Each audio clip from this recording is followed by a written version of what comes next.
My name is Madison Harper, and am 28 years old. Standing alone at the entrance of the Grand Meridian Ballroom, I clutched two invitation cards meant for my absent parents. This was my $15,000 partnership gala, celebrating my promotion to senior vice president at Henderson and Associates.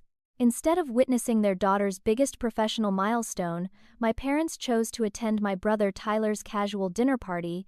The betrayal cut deeper than any business rejection I'd ever faced. Those empty seats reserved for Mr. and Mrs. Harper were about to become the catalyst for the most satisfying revenge of my life. Before we dive into this story of family betrayal and sweet justice, I'd love to know where you're watching from. Drop your location in the comments below, and don't forget to hit that like button if you're ready for some serious family drama. Make sure to subscribe because trust me, you won't want to miss how this unfolds. Now, let me take you back to where this whole mess began.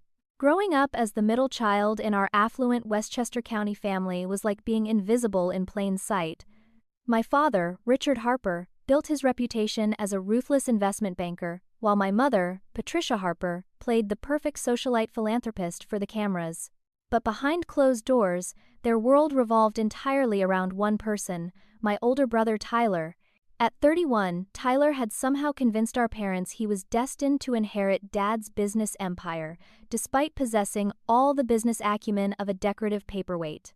Meanwhile, my younger sister Chloe, 25 and artistically gifted, was dismissed as the family's creative phase that they tolerated but never truly supported. I learned early that in the Harper household, achievement meant nothing if you weren't Tyler. While he coasted through Harvard Business School on Dad's connections and checkbook, I worked 3 jobs to pay my own way through state college. Tyler's mediocre grades were celebrated as well-rounded development. While my summa cum laude graduation barely earned a congratulatory text, when Tyler landed his first job through Dad's golf buddy, it was front-page news in our family newsletter. When I secured an entry-level position at Henderson and Associates through pure merit and grueling interviews, Mom forgot to even ask about my first day. The pattern continued throughout my 20s as I clawed my way up the corporate ladder at Henderson and Associates, one of the most prestigious marketing firms on the East Coast. Every late night, every weekend spent perfecting client presentations, every sacrifice I made to prove myself in a cutthroat industry, none of it seemed to register with my parents. They'd ask politely about my work during holiday dinners, the same way they'd inquire about the weather, before pivoting to Tyler's latest business venture that inevitably required another cash infusion from the family coffers. 5 years of relentless dedication finally paid off when I landed the partnership deal that changed everything. Henderson and Associates secured a contract with Meridian Industries worth $2 million annually, and I was the architect of the entire campaign. The partnership wasn't just a career milestone. It was validation that everything I'd sacrificed, every family gathering I'd missed for work, every relationship I'd put on hold for my ambitions, had been worth it. When the senior partners announced they were hosting a formal gala to celebrate the partnership and my promotion to senior vice president, I knew this was my moment. This was when my parents would finally see that their overlooked daughter had become someone worth celebrating. The Grand Meridian Ballroom cost $15,000 to reserve for the evening, with another $10,000 spent on catering, entertainment, and decorations.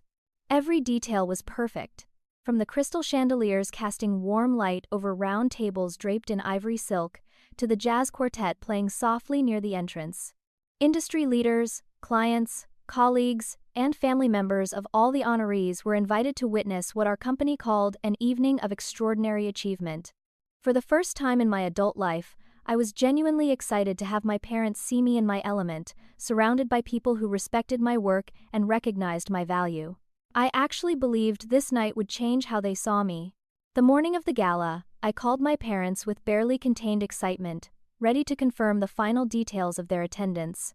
I'd already arranged for their transportation, selected their table placement near the front where they'd have the best view of my recognition speech, and even coordinated with the photographer to capture our family moment. When Mom answered the phone, her voice carried that distracted tone I knew all too well, the one she used when she was mentally planning her next charity luncheon while pretending to listen to me. "Oh, honey. About tonight," Patricia said, and my stomach immediately dropped. "Your father and I won't be able to make it after all." Tyler called this morning and invited us to dinner at that lovely new restaurant downtown. You know how hard it is to get reservations there, and we haven't had proper family time with him in weeks." The casual way she delivered this news, as if she were declining a neighborhood barbecue instead of my career-defining moment, left me speechless. I stood in my apartment, phone pressed to my ear, trying to process what I'd just heard. "Mom, this is my partnership gala," I managed to say, my voice steady despite the earthquake happening in my chest. "We've had this planned for 3 weeks. I specifically chose this date because you both confirmed you were available." Her response was a perfect symphony of dismissive reasoning that could have won awards for emotional manipulation. She explained how Tyler had seemed stressed about work lately and how important it was for the family to support him during difficult times. The irony wasn't lost on me that my own career success was being sacrificed to comfort Tyler about his career struggles.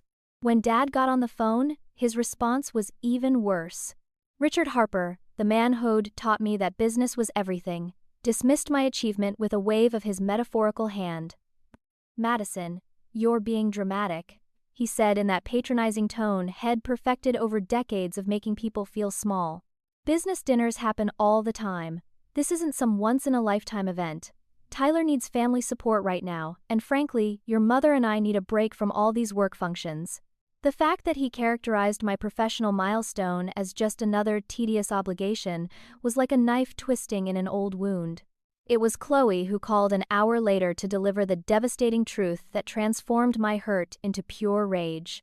"Madison, I need to tell you something about tonight," she said, her voice tight with anger. "Tyler didn't just randomly invite them to dinner. He found out about your gala from Mom's calendar and specifically scheduled his dinner for the same night. He asked me to come too, and when I said I was going to your event, he got this weird smile and said it was perfect because now He'd have Mom and Dad's undivided attention for the evening. My baby sister had witnessed Tyler's calculated sabotage and chosen to break ranks to warn me.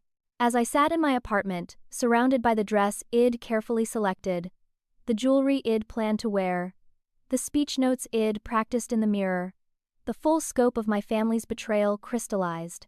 This wasn't just about missing one event. This was the continuation of a lifelong pattern where Tyler's most basic needs took precedence over my greatest achievements. Every graduation, every promotion, every birthday celebration had been overshadowed by whatever Tyler needed that day. But this time, Head actively worked to steal my moment, and my parents had chosen him again without a second thought. The professional embarrassment began immediately when my assistant called to confirm details about my parents' attendance. "Should I remove the Harper family table tent? Or will they arrive later?" she asked innocently, not knowing she was pouring salt in a fresh wound.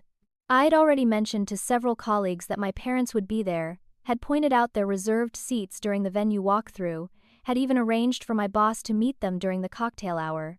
Now I'd have to face questions all evening about why the successful Madison Harper's family couldn't be bothered to show up for her biggest professional moment. Standing in that opulent ballroom, surrounded by the soft chatter of arriving guests and the gentle clinking of champagne glasses, I stared at those 2 empty chairs that should have held my parents. The ivory silk table covers, the carefully arranged centerpieces, the gleaming place settings. Everything was perfect, except for the glaring absence of the 2 people who should have been proudest of me. But as I watched the room fill with colleagues, clients, and industry leaders who'd chosen to celebrate my success, a different kind of clarity began to emerge. If my parents couldn't see my worth, I knew exactly who could. The plan crystallized in my mind with stunning clarity. Those seats weren't going to remain empty as monuments to my family's indifference. They were going to be filled by people who'd actually been there for me, who'd celebrated my small victories and encouraged me through my struggles. People who understood the value of hard work because they lived it every single day. People who deserved to experience an evening of luxury and recognition far more than my parents ever had. My first choice was James Chen, the night janitor who'd worked in our building for over 3 years. James had been there during every late evening when I'd stayed past midnight perfecting client presentations. While everyone else had gone home to their families, James would quietly clean around my desk, always asking how my projects were going and offering genuine encouragement when I looked overwhelmed. Had celebrated when I landed my first major client, had asked thoughtful questions about my work, and had told me more than once that he could see I was destined for great things.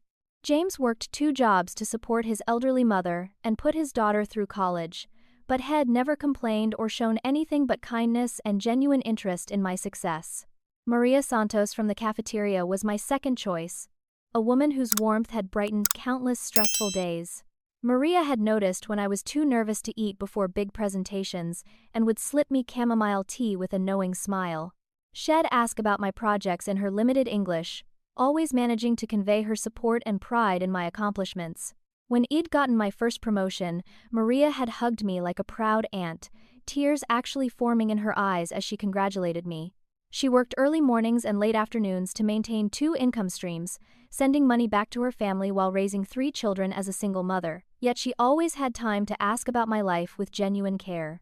Robert Kim, our building's night security guard, had been my unofficial cheerleader for over 2 years. During those evenings when I'd worked late and needed access to the building after hours, Robert would always greet me with a smile and ask about my latest projects. Had listened to me practice presentations in the lobby when I needed a friendly ear, had offered advice from his own experience in the corporate world before switching to security work, and had genuinely celebrated every milestone in my career journey. Robert was putting himself through night school to earn his bachelor's degree while working full-time, showing the kind of dedication and ambition that my parents claimed to value but only recognized in Tyler.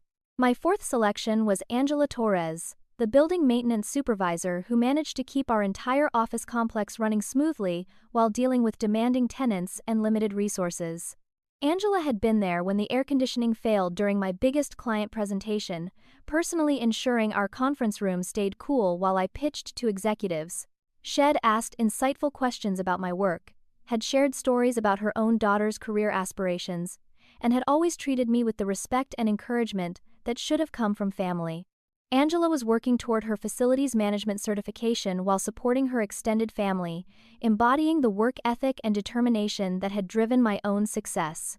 As the cocktail hour began and guests mingled throughout the ballroom, I approached each of these 4 remarkable people individually. I found James finishing his cleaning duties in the building's upper floors and explained that I had special tickets to an event downstairs, that their presence would mean everything to me, and that formal attire wasn't necessary because character was the only dress code that mattered. His shock and gratitude were immediate and genuine, the kind of authentic emotion that had been missing from my family's response to this entire evening. Maria was leaving her evening shift when I intercepted her near the service elevator, explaining in a mixture of English and my limited Spanish that I wanted her to be my honored guest at a celebration downstairs. Her initial protest that she wasn't dressed appropriately dissolved when I assured her that she looked perfect exactly as she was, that her presence was the only thing that would make this evening complete. The tears in her eyes as she accepted reminded me of what genuine appreciation looked like. Robert's reaction when I invited him to join the celebration was a masterclass in humble gratitude. He initially tried to decline, saying he couldn't leave his security post, until I explained that I'd already cleared his temporary absence with building management and that this was important to me personally. His willingness to celebrate my success, his immediate questions about what I'd accomplished to deserve such recognition, showed me the difference between people who support your dreams and people who merely tolerate them. Angela's response completed the circle of genuine human connection that had been missing from my family relationships. When I found her in the maintenance office and extended the invitation, her first reaction was to congratulate me on whatever achievement was being celebrated, before even knowing if she could attend. Her automatic assumption that I deserved recognition, her immediate pride in my success, crystallized everything that was wrong with my parents' reaction to this evening. The gala proceeded beautifully through dinner and speeches, with James, Maria, Robert, and Angela seated at the table that should have held my parents. Their genuine enthusiasm, as I gave my recognition speech, their authentic pride in my achievements, their obvious enjoyment of an evening they'd never expected to experience, all of it created the family celebration I'd always wanted but never received. They asked thoughtful questions about my work, celebrated each detail of the partnership deal, and treated the evening with the reverence and joy it deserved. For 3 perfect hours, I experienced what it felt like to have my success genuinely celebrated by people who cared about me. But Tyler's appearance near the end of the evening shattered that peaceful bubble of validation and support. My brother arrived at the Grand Meridian just as the formal program was concluding, accompanied by Marcus, a photographer friend who worked for various social publications. Tyler's timing wasn't coincidental. Head calculated his arrival to maximize the impact of whatever scheme Head planned. Dressed in his expensive suit and wearing that practice smile Head perfected for business networking events, Tyler made a grand entrance that immediately drew attention from the remaining guests. "Madison, there's my successful little sister," Tyler announced loudly enough for nearby tables to hear, approaching with arms outstretched, as if He'd been there supporting me all evening. His performance was Academy Award worthy, complete with apologies about running late from a crucial business meeting and elaborate explanations about how proud the whole family was of my achievement. But his eyes were scanning the room, taking inventory of who was present, what was happening, and where he could find leverage for whatever game he was playing. The moment Tyler spotted James, Maria, Robert, and Angela sitting at our family table, wearing the corsages and boutonnieres I'd given them to mark them as my honored guests, his expression shifted.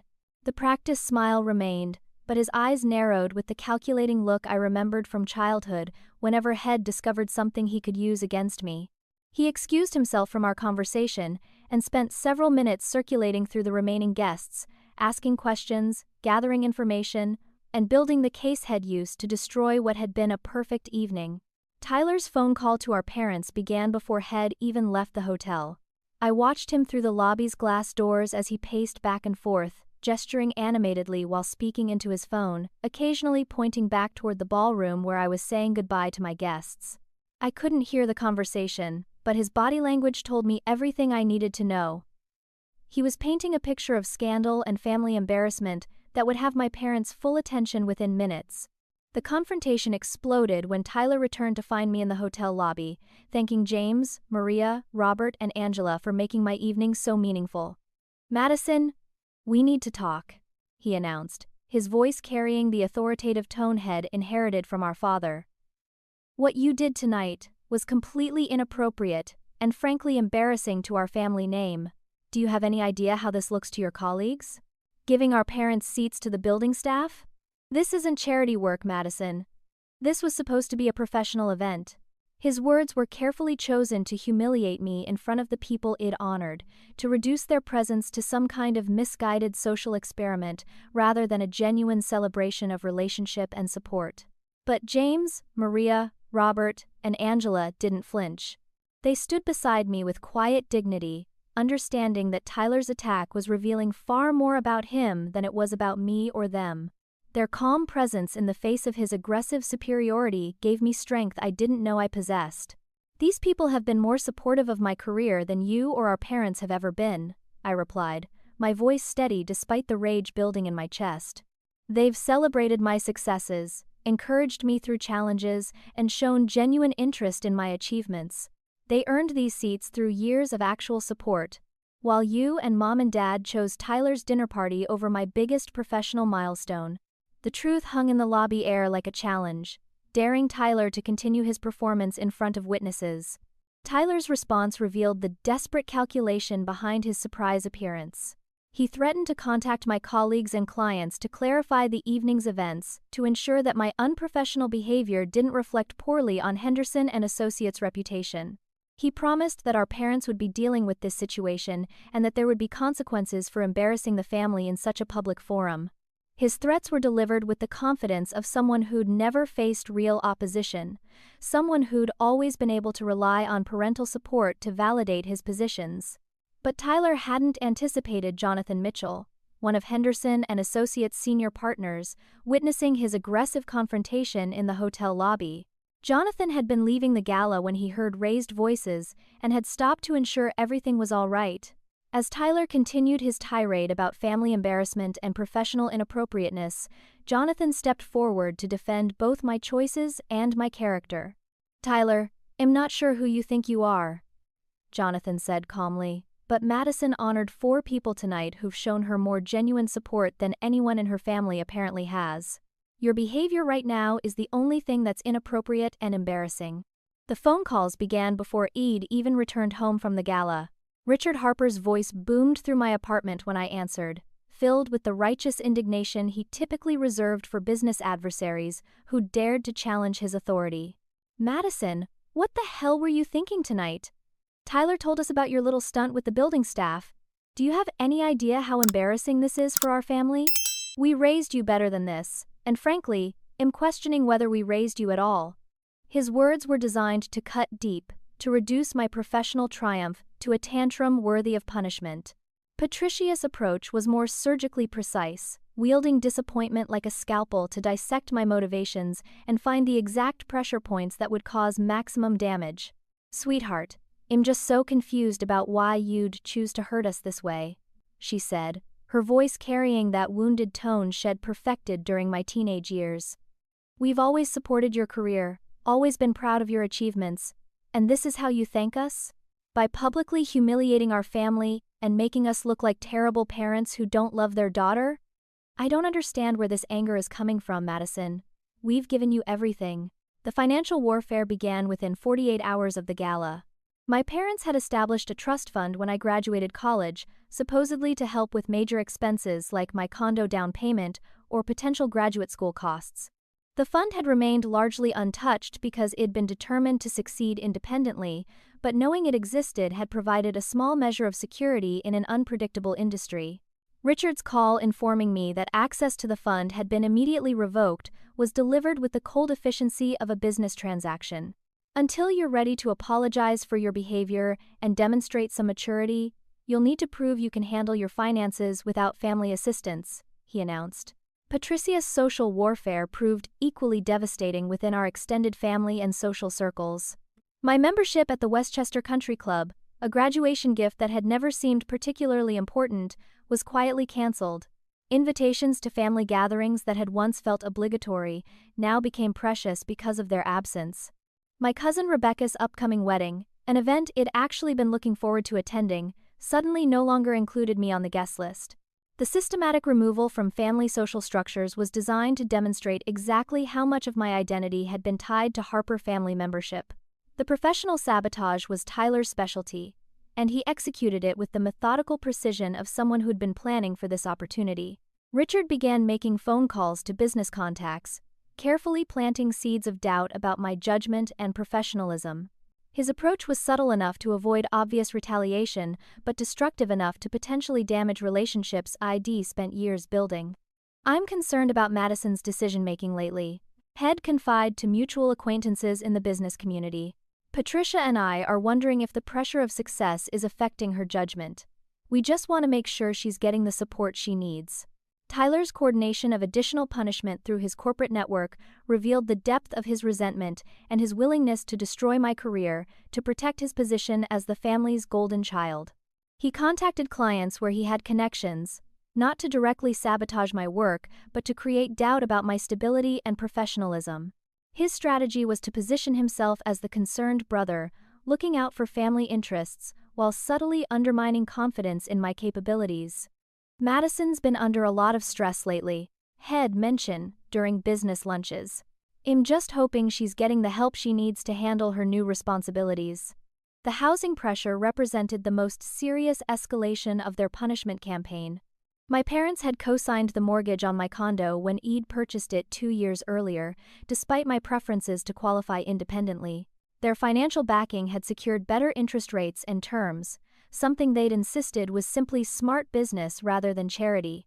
Now, Richard was threatening to exercise the early payment clause that would require immediate repayment of the outstanding balance if they withdrew their guarantee. Since you clearly don't want family support in your life, we thought you'd prefer to handle your housing situation independently as well, he explained during a particularly cold phone conversation. Patricia's emotional manipulation campaign proved the most psychologically exhausting aspect of their coordinated response. Her voicemails alternated between tearful appeals to family unity and subtle threats about the consequences of continued defiance.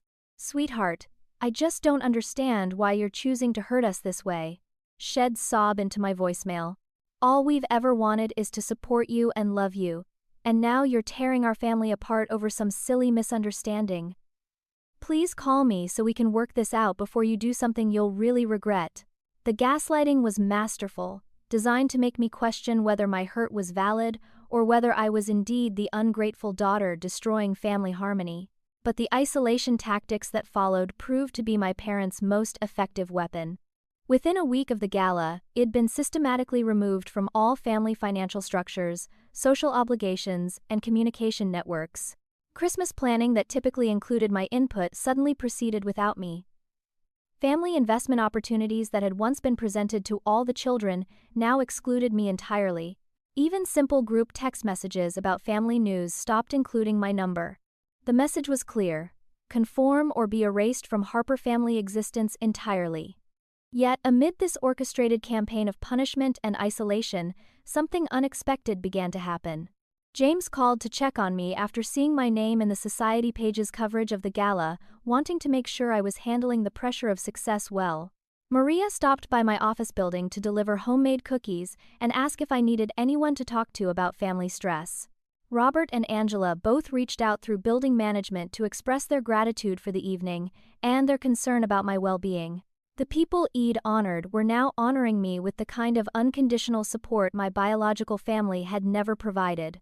3 days of systematic family punishment crystallized my understanding that Tyler and my parents had fundamentally miscalculated the nature of this conflict. They were fighting yesterday's war, using weapons designed for the dependent daughter who'd once begged for their approval and acceptance. But that daughter had died in the Grand Meridian Ballroom when I'd chosen to honor people based on merit rather than blood. The woman they were attacking now had spent 5 years building professional relationships, developing independent financial resources, and creating a life that didn't require Harper family validation to exist. My first strategic move involved documenting every aspect of their financial manipulation and harassment campaign. Richard's threats regarding the mortgage, Patricia's emotional blackmail voicemails, Tyler's attempts to interfere with my professional relationships, all of it went into a comprehensive file that would protect me legally if their escalation continued. My attorney friend Jessica from law school reviewed the documentation and confirmed what I'd suspected. Their behavior was moving dangerously close to actionable harassment, particularly Richard's attempts to damage my professional reputation through false statements about my mental state. The social media campaign began organically when I shared a photo from the gala showing James, Maria, Robert, and Angela at our celebration table. The post wasn't intended as family warfare, it was genuine appreciation for people who'd made my evening meaningful. Sometimes family isn't about blood, I wrote. Sometimes it's about the people who show up for your success, who celebrate your victories, and who remind you that hard work and kindness matter more than status or obligation. These 4 incredible people made my partnership gala unforgettable by simply being genuinely happy for my achievements. The response was immediate and overwhelming. Within 24 hours, the post had been shared thousands of times, with comments pouring in from people sharing their own stories of chosen family versus biological family dysfunction. Professional colleagues began reaching out to express support and admiration for my choices. Industry contacts who'd attended the gala confirmed that honoring James, Maria, Robert, and Angela had been the most meaningful part of the evening. The narrative Tyler had tried to create about embarrassment and inappropriateness crumbled under the weight of genuine public approval for recognizing hardworking people who deserved celebration. My professional coalition rallied around me in ways that surprised even my closest colleagues. Jonathan Mitchell called an informal meeting to address the external pressures some team members were facing from family members attempting to interfere with Henderson and Associates' business relationships. Without naming names, he made it clear that the company stood behind its employees and wouldn't tolerate outside interference in professional matters. 3 major clients reached out directly to confirm their confidence in my work and to dismiss any concerns that might have been raised about my capabilities or judgment. The business independence I'd been building for years suddenly accelerated out of necessity. Jessica connected me with a private lender who specialized in helping professionals remove family members from mortgage obligations. The terms were slightly less favorable than what I'd had with my parents' backing, but the freedom from their financial control was worth every basis point of additional interest. Within 2 weeks of the gala, I'd secured independent financing that removed Richard and Patricia from any legal or financial influence over my housing situation. Tyler's exposure began when I started systematically correcting the narrative had been spreading through our extended family network. Instead of defending my actions, I went on the offensive, sharing specific examples of his deliberate sabotage and manipulation. When cousin Rebecca called to ask about my behavior at the gala, I explained Tyler's calculated dinner scheduling and his history of undermining my achievements to maintain his position as the family favorite. When family friend Eleanor contacted me with concerns about my recent struggles, I provided a detailed timeline of Tyler's interference and our parents' systematic punishment campaign. The Truth campaign gained momentum when other family members began sharing their own experiences with Tyler's manipulation. Cousin Michael admitted that Tyler had tried to sabotage his job interview at a company where Tyler had connections. Family friend David revealed that Tyler had spread false rumors about his financial troubles to prevent him from joining a business deal.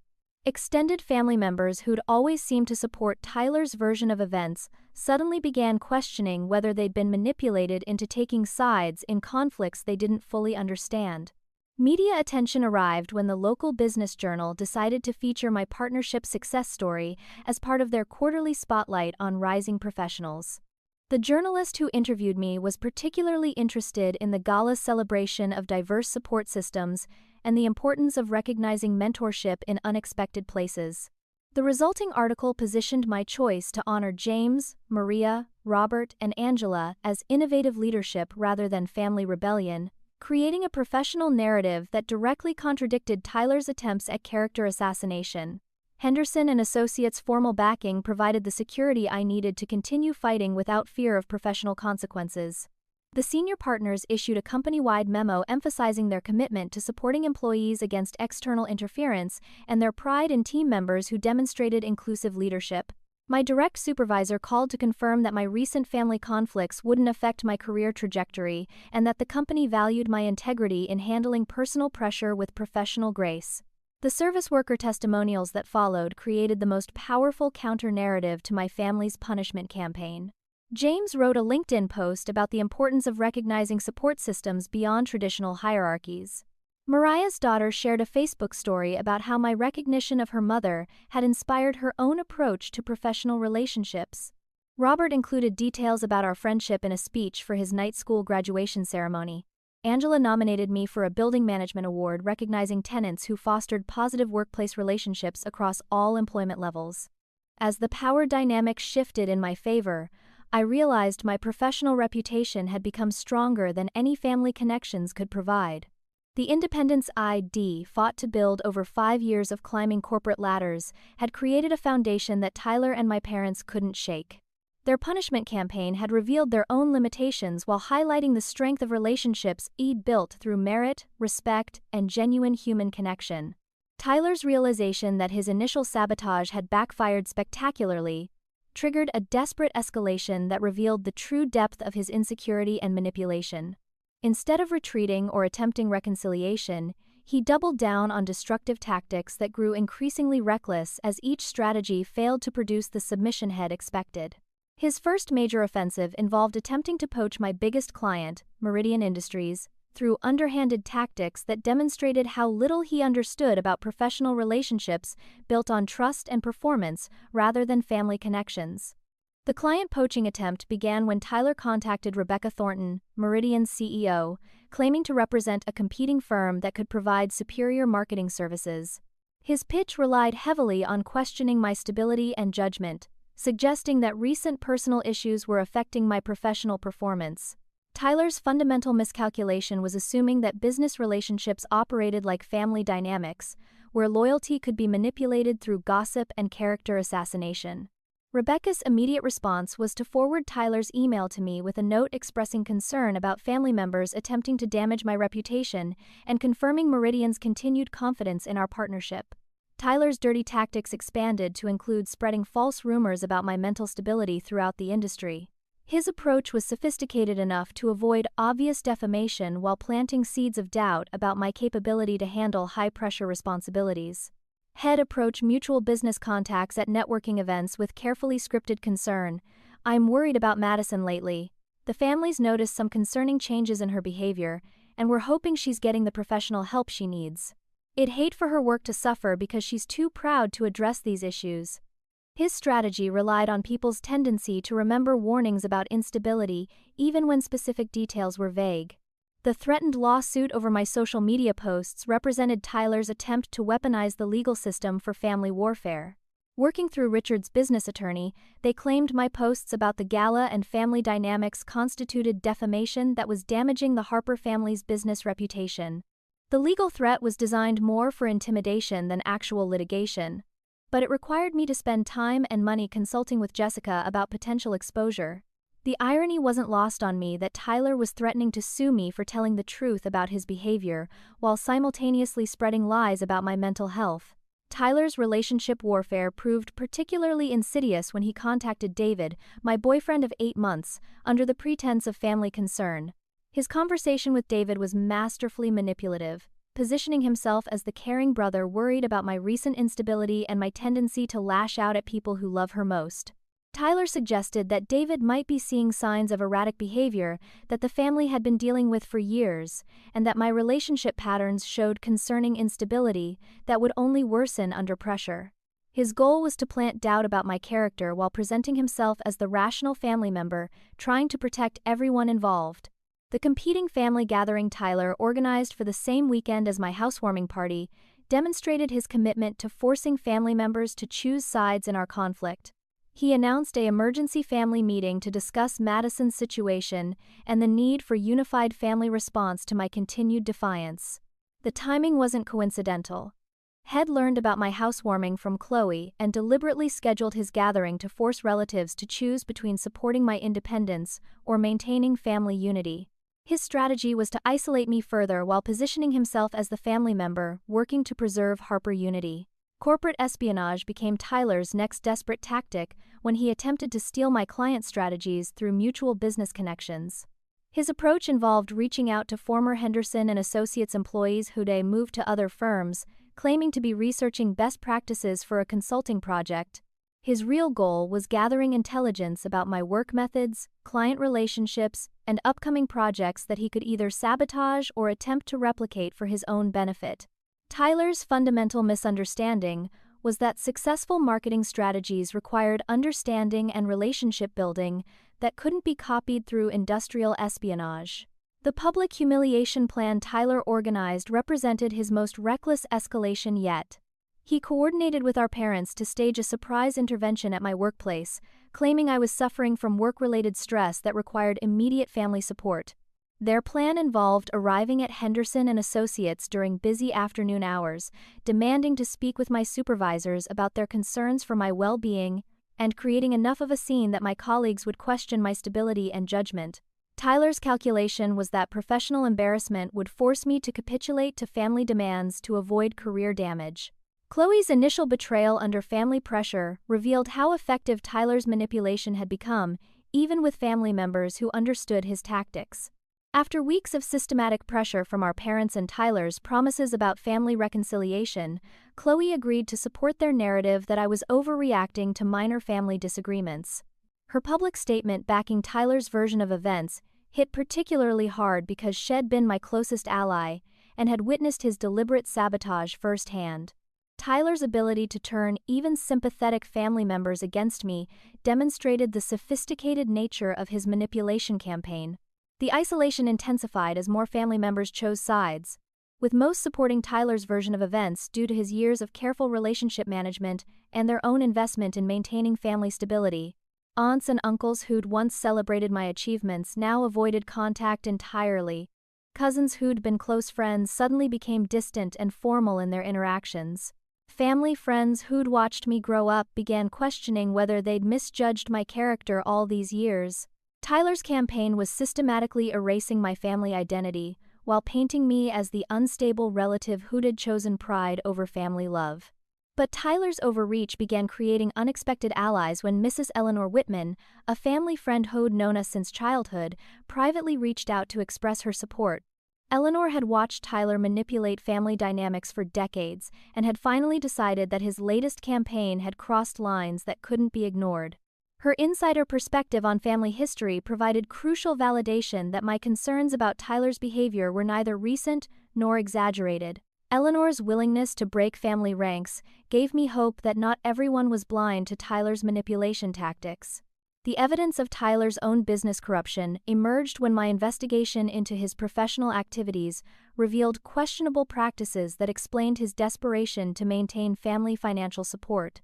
His consulting firm had been struggling for over a year, surviving primarily through Richard's connections and financial backing rather than legitimate business success.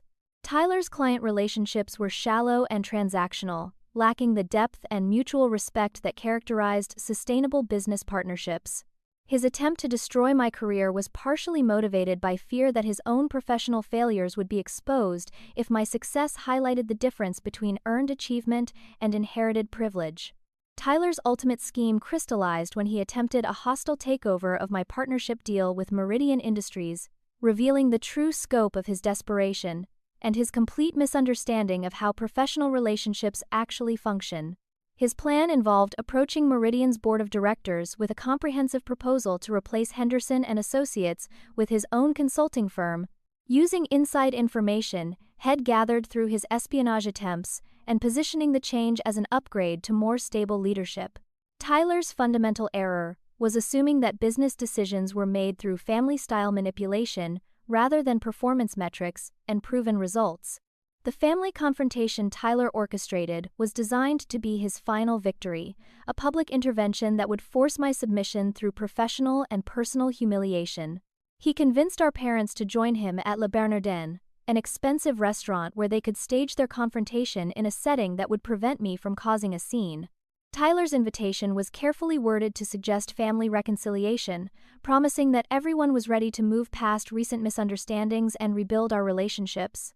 His real plan was to present a united family front demanding my public apology and complete capitulation. The dinner began with Tyler's carefully rehearsed speech about family loyalty and the importance of maintaining Harper unity despite individual disagreements. He spoke eloquently about forgiveness and second chances, about the need for family members to put collective interests above personal pride. But as his monologue continued, the true nature of his ultimatum became clear.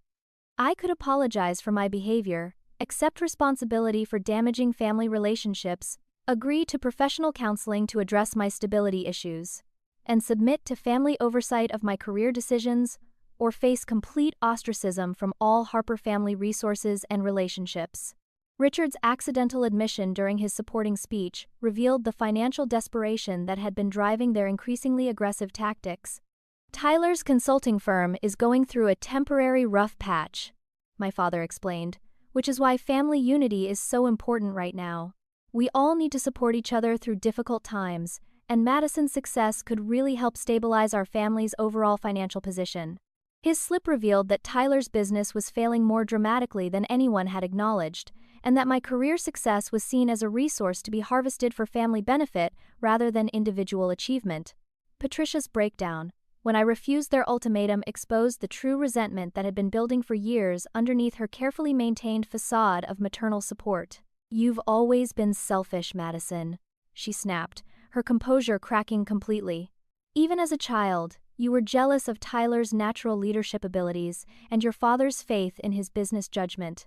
Now you've finally achieved some success, and instead of being grateful for everything we've given you, you're using it to hurt the people who raised you. You've become exactly the kind of ungrateful daughter we tried so hard not to raise." Chloe's awakening happened in real time as she witnessed our parents' and Tyler's coordinated attack on my character and their demands for my complete submission. My younger sister had attended the dinner, believing Tyler's promises about family reconciliation, but the aggressive nature of their ultimatum and their complete dismissal of my legitimate grievances opened her eyes to the manipulation she'd been experiencing herself. "Wait." Chloe interrupted Tyler's concluding remarks. "You're not asking Madison to forgive you for missing her gala or for trying to sabotage her career. You're demanding that she apologize for being hurt and submit to family control over her professional life. That's not reconciliation, that's extortion." The financial truth emerged when I presented documentation of the Harper family's actual financial position, information I'd gathered through Jessica's investigation into their threatened legal action. Richard's investment firm had been struggling for over 2 years, surviving primarily through existing client relationships and reputation rather than new business development. Tyler's consulting practice had never been profitable, operating as a financial drain that required constant family subsidy to maintain the appearance of success. Patricia's charitable work, while legitimate, provided social status rather than income, and had become increasingly expensive to maintain as donations declined. My professional vindication arrived in the form of a public statement from Rebecca Thornton, Meridian's CEO, who'd learned about Tyler's attempted corporate sabotage and decided to address the situation directly. Henderson and Associates and Madison Harper specifically have delivered exceptional results for Meridian Industries, she announced in a press release. Recent attempts by outside parties to interfere with this successful partnership through character assassination and business disruption have been noted and rejected. We have complete confidence in Madison's professionalism and look forward to continuing our productive relationship. Her statement effectively ended Tyler's scheme while publicly validating my character and professional competence. Extended family revelations began cascading when cousin Rebecca called to apologize for initially supporting Tyler's version of events. "I talked to Eleanor Whitman about what's been happening," Rebecca explained. "She told me stories about Tyler manipulating family situations that go back to when we were teenagers. I never connected the dots before, but looking back, there have been so many times when Tyler created drama and somehow came out looking like the victim while someone else took the blame. I'm sorry I didn't see it sooner, and I'm sorry I believed his version without talking to you directly." Tyler's desperation reached its peak when he made his final attempt to destroy my reputation by releasing a statement to industry publications claiming that I was suffering from mental health issues that were affecting my professional judgment. His public attack crossed lines that even our parents hadn't been willing to cross, revealing the full extent of his willingness to destroy my career to protect his own position. The statement backfired spectacularly when multiple colleagues and clients issued immediate responses defending my character and questioning the motives of anyone attempting to damage my reputation through such tactics. My strategic response involved releasing the documented evidence of Tyler's systematic attempts to sabotage my career, including his client poaching attempts, his false statements to industry contacts, and his coordination with our parents to force my professional submission. The documentation painted a clear picture of calculated harassment designed to maintain family hierarchy rather than address legitimate grievances. Professional publications that had initially considered Tyler's mental health claims now focused on the ethics of using such tactics in family business disputes. The power dynamic reversal became complete when our parents were forced to choose between admitting their mistakes in supporting Tyler's destructive campaign or losing their relationship with their only financially stable child permanently. Richard's investment firm needed the positive association with my successful career more than I needed their approval. Patricia's social standing was being damaged by Tyler's increasingly public and aggressive tactics. Both parents began to realize that their punishment campaign had backfired, isolating them from their most successful child while tying their reputation to Tyler's failing business practices. The final confrontation ended with me holding all the cards while Tyler's schemes collapsed around him. His business relationships had been damaged by his attempts at corporate sabotage. His reputation within our extended family had been tarnished by his manipulation tactics, becoming public knowledge. His relationship with our parents had become a financial liability rather than an asset. Tyler's attempt to destroy my independence had instead exposed his own dependence on family resources and his willingness to harm others to maintain his privileged position. The professional triumph that followed the collapse of Tyler's schemes exceeded even my most optimistic expectations. Meridian Industries not only renewed our partnership but expanded the contract to include additional services worth another $1 million annually.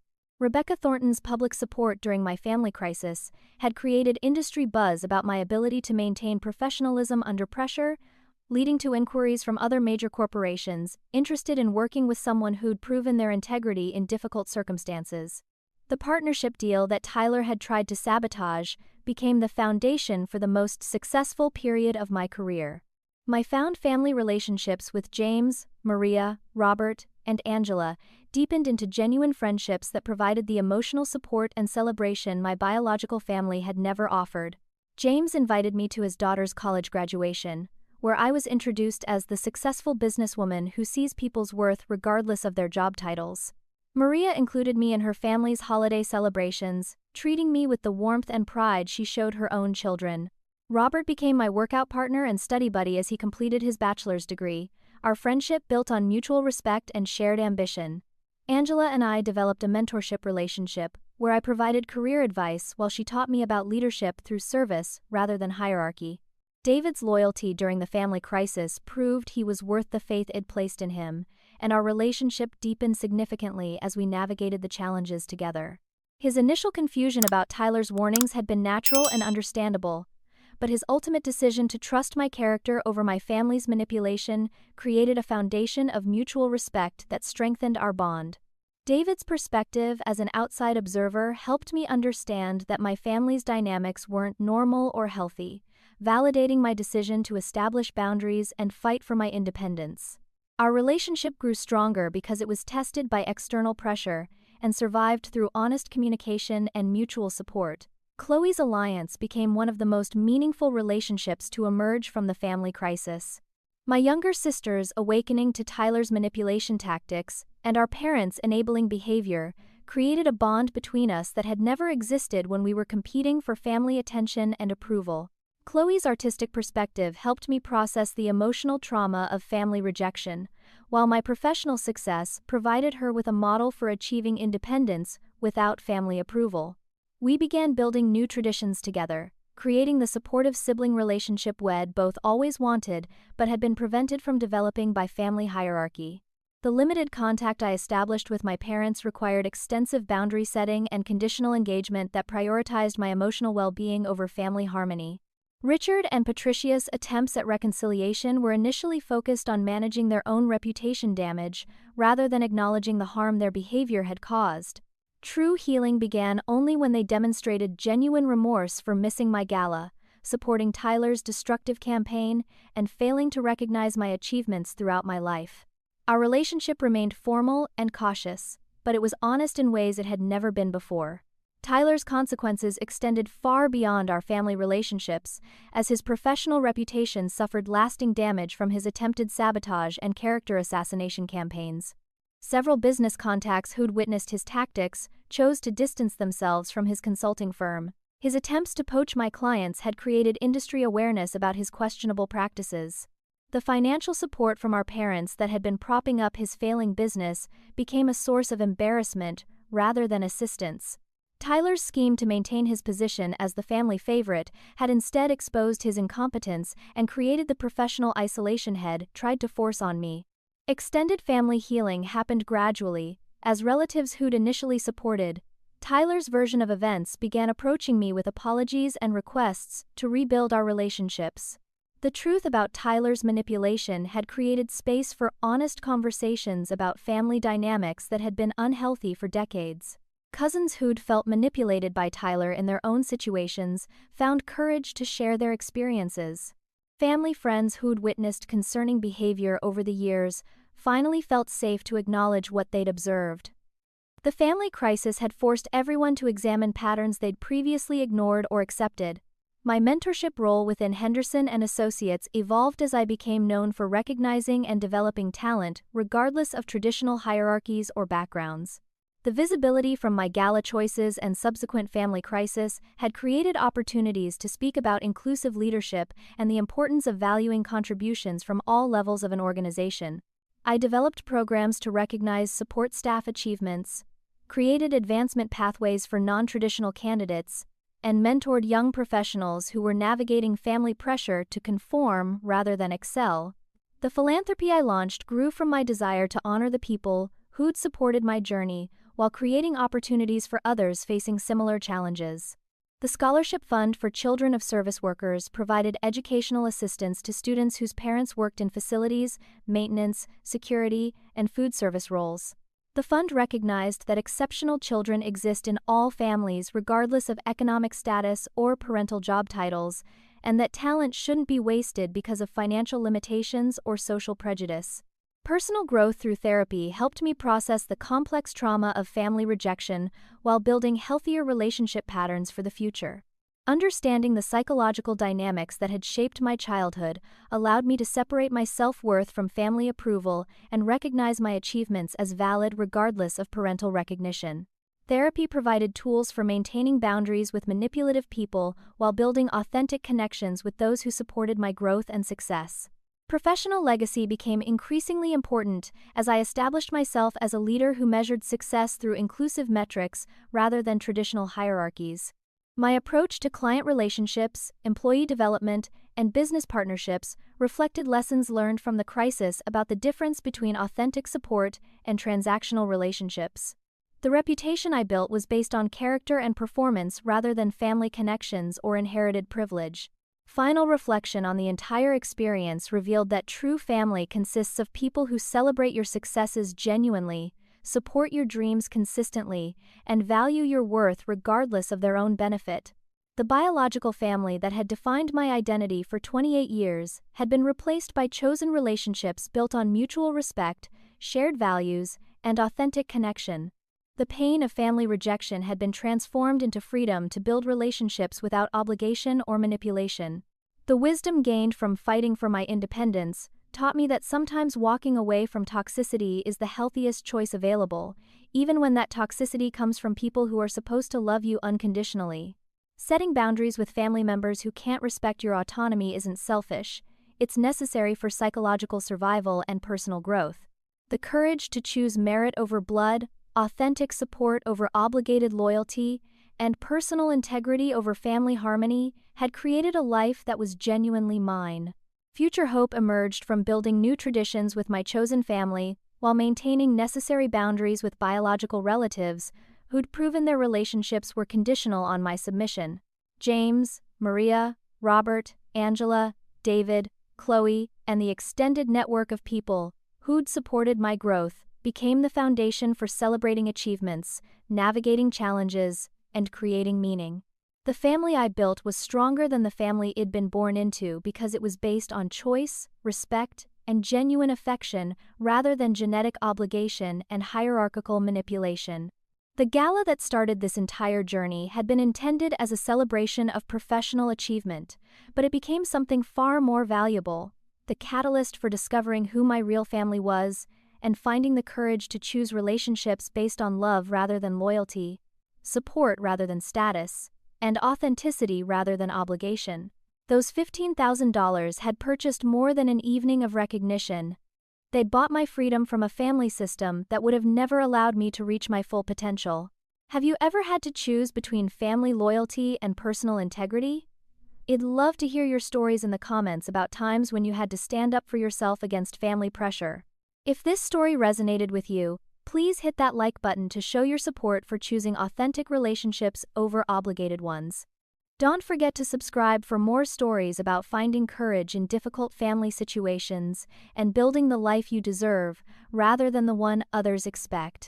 Share this video with anyone who needs to hear that it's okay to set boundaries with family members who don't celebrate your success.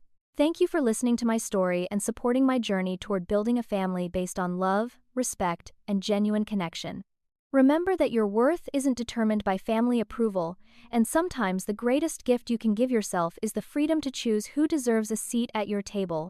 Here's to celebrating the people who earned their place in your life and having the courage to honor them accordingly.